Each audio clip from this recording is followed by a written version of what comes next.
Sveiki gyvi, Laiko mašina sveikinasi su jumis iš Paupio. Kadangi mano kanalo tikslas nėra pateikti sausus gido duomenis, o viską norėčiau perleisti per tam tikrą asmeninį patirčių filtrą ir galbūt sulaukti jūsų atsiliepimų. O kadangi kanalas yra naujas, tai būtinai paspauskite prenumeruoti ir mes dabar pasileisime pasivaikščioti po žymųjį Paupį.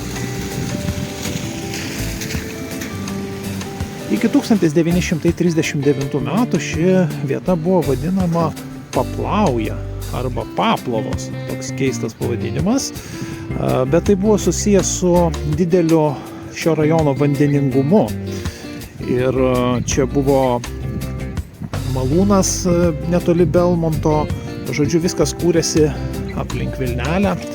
Paupio rajonas tęsiasi iki pat Belmonto, Markučių ir buvusios gamyklos Audėjo. O dabar čia va šitą žiedą, kur matome, tai kadaise čia apsisukdavo 8 maršruto troleibusas, kuris atvykdavo iš pradžių iš Kalvarijų gatvės. Jisai buvo paleistas 1961 metais, nes Paupys buvo labai pramonizuotas ir čia buvo pastatyta elektros skaitliukų gamykla, žymusis Kaitex. Tai turbūt, kad darbuotojai galėtų čionai atvykti. Tas maršrutas ir buvo paleistas. Vėliau jisai Paupį jungė su Žirmūnais, dar vėliau su Justiniškėmis. Ir dabar tai, ką mes matome čionai, tai dar mano paauglystės laikais prie šito namo, aš atsimenu, būdavo tokie trobėsiai, čia dar virė gyvenimas ir netgi iš tos pusės link tiltelio galėdavai sutikti plasnojančią vištą ar atbėgančią. Tai dar visai neseniai čia buvo viskas labai apleista ir ta dunksojo Skaitexo gamykla visa apgriuvusi, apie ją aš papasakosiu truputį vėliau. Dabargi, ką mes pamatysime keliaudami toliau, tai jau bus visiškai naujas rajonas, atgyjęs Paupys naujam gyvenimui. O senaisiais laikais Paplaujoje veikė malūnai. Čia 16 amžiuje buvo nutiesti mediniai vamzdynai, kurie driekėsi iki miesto. 17-18 amžiuje veikė popieriaus fabrikas, buvo kelios alaus daryklos, čia gyvavo gan stipri žydų bendruomenė ir tarybiniais laikais, kaip jau minėjau, buvo pastatytas verpimo ir audimo fabrikas Audėjas, kuris dabar visai neseniai buvo nugriautas, ten bus statomos naujos gyvenvietės. Taip, ir jis dabar žymusis Audėjas atrodo šitaip. O mes keliaujame pasižvalgyti į atgimusį Paupį. Maždaug šioje vietoje ir buvo Skaitexas, o aš jį prisimenu maždaug nuo 2002-2003 metų. Ir kadaise mes bandėm su keliais draugais kurti pirmąją savo roko grupę ir tai buvo mūsų pirmoji repeticijų vieta. Ten reikėdavo praeiti pro tokį postą patikros, kur sėdėdavo koks nors sargas su ūsais įkalę 100 gramų ir praleisdavo mus į teritoriją, kuri štai ten kažkur plėtėdavo. Ir ten būdavo ne vienas pastatas iš tikrųjų. Jeigu mano atmintis neapgauna, tai ten berods ir repetuodavo ir žinoji grupė Skemp. Galbūt galėtų kas mane pataisyti, jeigu klystu. Taip pat ir Telebimbam įkūrėja Neringa ten sandėliuodavo įvairius savo renginių organizavimo atributus. Ir, žodžiu, ten buvo tie apleisti pastatai, nes Skaitexo darbuotojams buvo pastatyti tokie kaip turbūt kultūros rūmai. nes ten buvo ir salės koncertams. Žodžiu, mes po tas apleistas salės vaikščiodavom ir rasdavom visokių įdomiausių dalykų, ten kažkokių trombonų senų, kažkokių senų instrumentų, visokiausio muzikos. Ir ilgą laiką tai buvo apleista nepriklausomybės atgavimo metais, kol galiausiai viskas ėmė keistis. Na, čia prie Vilnelės mes dažnai ateidavome, kai buvom labai jauni, atsikimšdavom buteliuką alučio, pasėdėdavom čia ant pakrantės. Žodžiu, tai buvo tokia vieta, kur nelabai kas užklysdavo į šitą kampą nepriklausomybės jau atkūrimo metais. Ir dar turiu tokį vieną įdomų užfiksuotą faktą. Esu nufotografavęs, kai buvo statomi šitie visi naujieji namai. Tai štai kranų strėlės pastatysiančios naują rajoną. O dabar iš gūdžios praeities pasileiskime į 2008 metus, kada Vilniaus miesto savivaldybė pateikė projektą architektūros parkas. Ir tuomet būtent buvo nuspręsta nugriauti senosius Skytex pastatus ir čia kurti naująjį paupį, po kurį mes netrukus ir pasivaikščiosime. Tai yra 5 hektarų teritorija, į kurią buvo investuota kone 200 milijonų eurų, jeigu ne daugiau. Ir dėl to mes peršokome į spalvotąjį pasaulį. 2019 metais buvo baigti rajono statybos darbai ir netgi pasaulyje buvo pripažintas šis rajonas kaip geriausias urbanistikos projektas. Bet apie tai mes turbūt kiekvienas iš jūsų galime turėti savo nuomonę, nes čia buvo stengtasi integruoti naujosius architektūrinius sprendimus, dirbo net daugiau nei kelios architektūrinės komandos ir buvo stengiamas išlaikyti senąjį paupio braižą, taip pat čia integruojant naujus architektūrinius sprendinius, ką mes dabar truputį su jumis ir regime. O dabar galim dar eiti ir tolyn laiko mašina.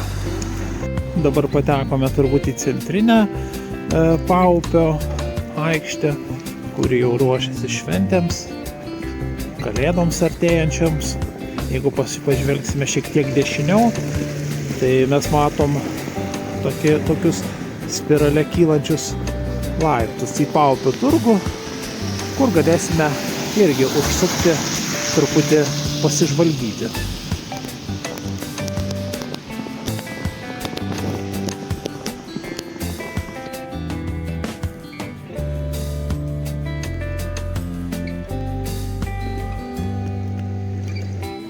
Ir štai bekeliaudami po paupį, laiko mašina, staiga patenkame į praeitį.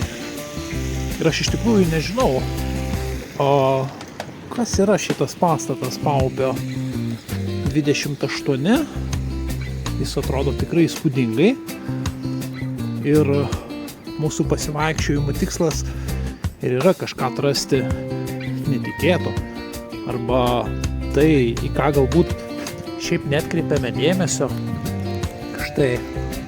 O čia tikrai labai įdomus pastatas. Ir galbūt jūs parašykite komentarą. Galbūt jūs žinote, kas čia yra ir kokia yra šios vietos istorija. Kadangi mes esame su jumis tikri klaidžiotojai, tai štai galime pasinaudoti šiuo klaidžiotojų žemėlapiu. Ne paupys, o tikra pasaka. Laiko mašina.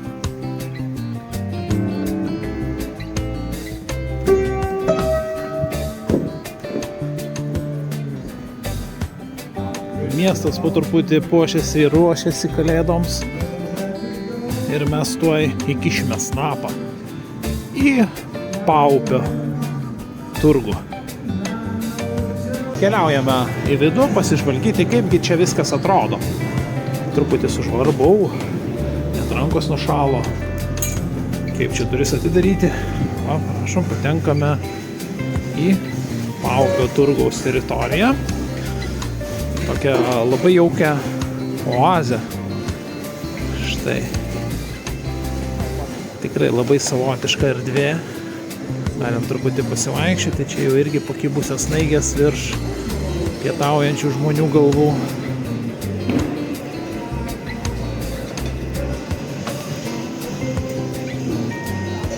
Tikra atgaiva, kai lauke spaudžia šaltukas. Apsnigęs vaflis, ar tai kepurė. Ir štai traukiame tolyn. Čia yra tie zigzaginiai laiptai, kuriuos jau matėme. Ir jais bandysime nuzigzaginti į apačią. Paupio rajonu. Vaikštome įvairiais kampeliais. Laiko mašina. Čia, kaip aš juokauju, yra Paupio Venecija. Ir jeigu kas nors yra kada nors vaikštinėjęs po istorinę Veneciją, tai turbūt esate patekę ne kartą į tokią siaurą gatvelę. Štai. Ir tai turbūt drąsiai būtų galima vadinti pačia siauriausia Vilniaus gatvelė. Šioje vietoje yra toks gatvių išsiskyrimas, į kairę pagrindinė Paupio gatvė Aukštaičių, o ši taip ir vadinasi Paupio gatvė. Tai mes truputėlį pasivaikščiosime ir ją, nes gal mažiau žmonių čia prasuka. Visada smagu palandžioti po tokius paslaptingus kiemus Vilniaus. Štai ir mes dabar esame viename iš jų. Čia yra išlikusi pastato sienos dalis.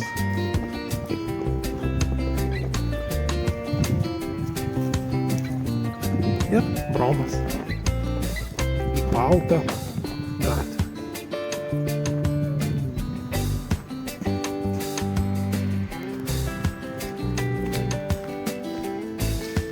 Dar vienas bromas ir kiemas. Galime trumpai pasižvalgyti ir čionai.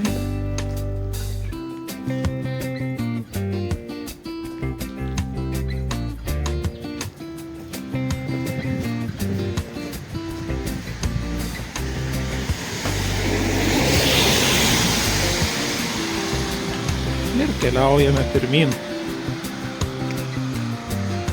Paupio gatve.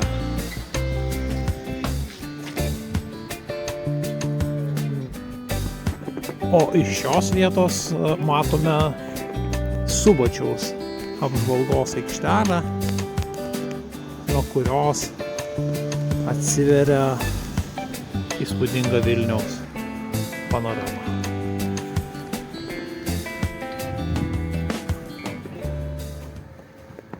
Koksgi būtų istorinis Vilnius be bažnyčių, varpų.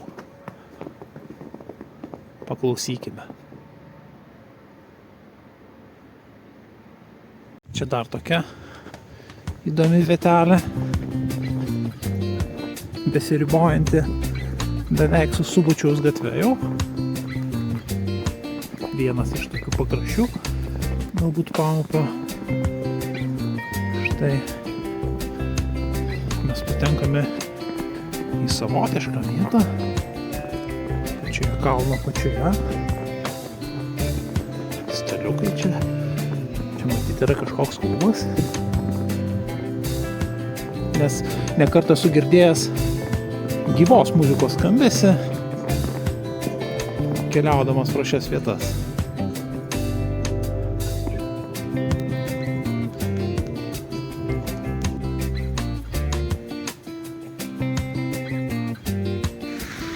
ten, kur driekias Paupys, gali būti ir Aukštupys.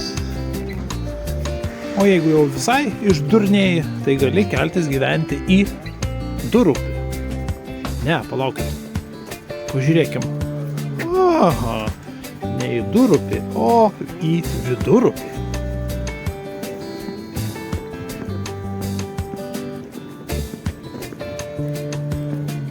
Laiko mašina.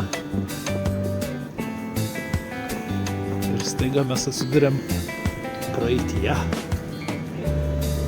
Viskas juodai balta. Balta, balta, kur dairais. Seka pasakas mažiems. Paupiuose vakarais. O vieną vakarą ėmė beždžionėlė ir apsnigo. Štai taip dailiai. Ar tau nešalta čia Paupyje žiūrėti ilgesingai į gatvę? Krentant lapkričio sniegui, atrodo atsistos beždžionė, pasipurtys ir pasileis į Vilnių švęsti Kalėdų. Ir patenkame į tikrą kalėdinę Paupio pasaką, į eglučių karalystę.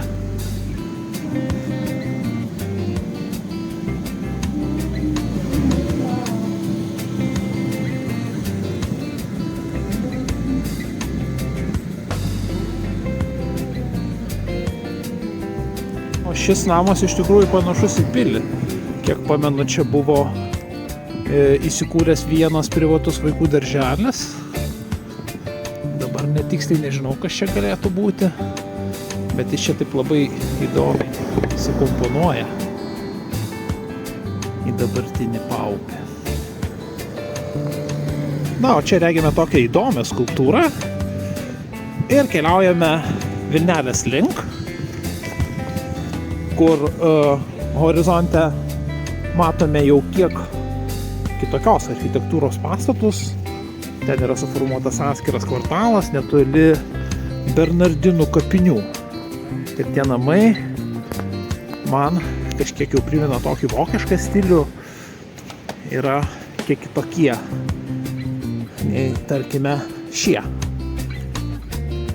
Eime pasižvalgysime prie Vilnelės.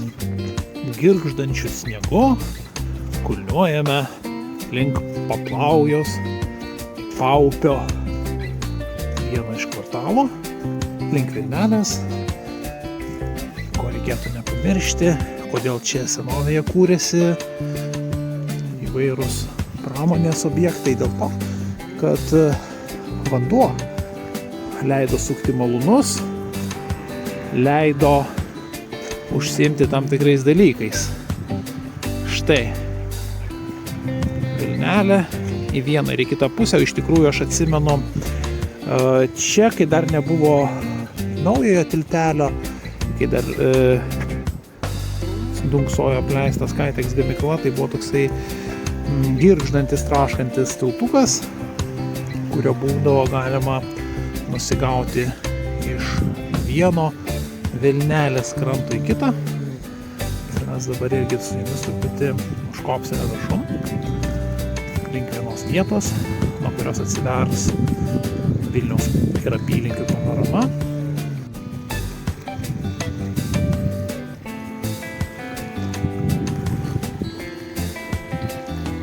Taip ir atsidūrėme virš Pavilnio. Galime čionai pasižvalgyti. Šiek tiek tolumoje matome Vilniaus bažnyčių bokštus, apsnigtus stovus. Ir šioje vietoje savo kelionę baigsime, o jūs spauskite prenumeruoti YouTube kanalą Laiko mašina. Aš dar tik tai mokausi, stengiuosi tobulėti. Mes kitą kartą nukeliausime į kitas vietas. Beje, tai galėtų būti atskira tema ir kairėje esančios istorinės Bernardinų kapinės kur pavasarį mėlynuoja zylės ir visi suguža čionai fotografuoti. Taigi, laiko mašina, Paupys ir iki tavo nostalgijos kanalas.